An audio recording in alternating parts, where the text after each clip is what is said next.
Hi everyone, welcome to Cooking with Katherine. Come, check out what we're cooking tonight. Okay, so we have marinated this steak with a basic steak seasoning sauce on both sides as well as a little salt. And we're going to let it out of the fridge for about 45 to 60 minutes to let it really soak in the seasoning and the salt. If you have time though, let your meat marinate in the fridge for about 18 to 24 hours if possible. If not, do it this way. So while that is marinating, we're going to put the top back on because we don't want the air or the bugs to get into it. No bugs here though, thank goodness. We are going to come over here and we are going to look at this beautiful display of veggies. Yep, we're going to roast some veggies. We got some onions, sweet potato, and zucchini. I almost said squash, but you know, some people like different kinds of squash. I'm going with green zucchini. So, what we are going to do is, and what I did is put a little bit of salt and olive oil, drizzle that on there, and thyme, and we're going to just pop this in here about halfway through that time period. We preheat this oven and we're going to pop this in here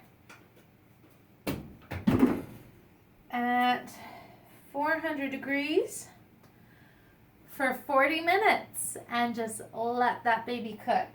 And then after, I'm going to only wait 45 minutes for the meat to marinate because this is going to cook and it's already been about 25 minutes marinating. So by the time that marinates, that cooks, I want to evenly distribute the time to where this is cooked by the time that the meat is cooked. And so where they're both cooked and it's an awesome meal. Go. Hi everybody. Okay, so our roasted vegetables are still roasting in the oven and we preheated on high heat our cast iron skillet for about 4 minutes. So we're now laying down our chuck roast. So this is chuck roast, but it could be New York ribeye, you know, any kind of steak really that's about 1 pound, 1 inch thick. And we're going to let that go for about a few minutes on either side, and then we'll flip it and we're going to take its temperature. It's a really, really awesome thing to have is a meat thermometer, and you're going to see what that looks like in just a minute. Okay, everybody. So make sure you put your vent on, and you might want to fan if you have a small apartment and have your windows open because it can get kind of smoky. Because if you'll notice, this recipe is a bit different than the others I've done. This one has no oil. And come take a look at this. We've already flipped the steak and it's quite nice. You can see there's some pink there. But we're going to stick it into the thickest part of the meat, which to me looks like this part. We want well done, which is going to be about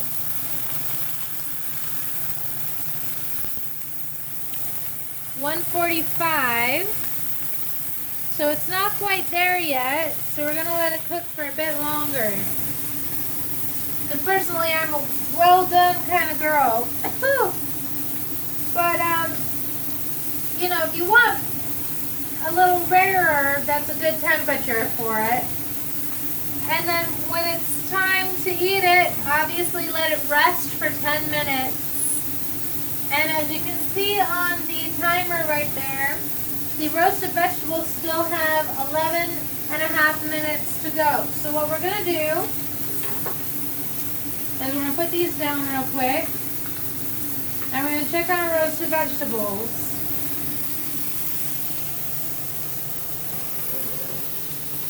And those are looking quite nice. Now we're just gonna test their doneness by sticking something in them. Okay, that's really good. They're done. Those are nice and done. Okay, so we could take those out now if we wanted, which I'm gonna do. And let those rest. Well, that rests. So we're also going to turn off the meat at this point because I have a feeling it's done. So let's check this temperature again. Oh yeah, this temperature is nice and done. So thank you everybody for once again cooking with Katherine.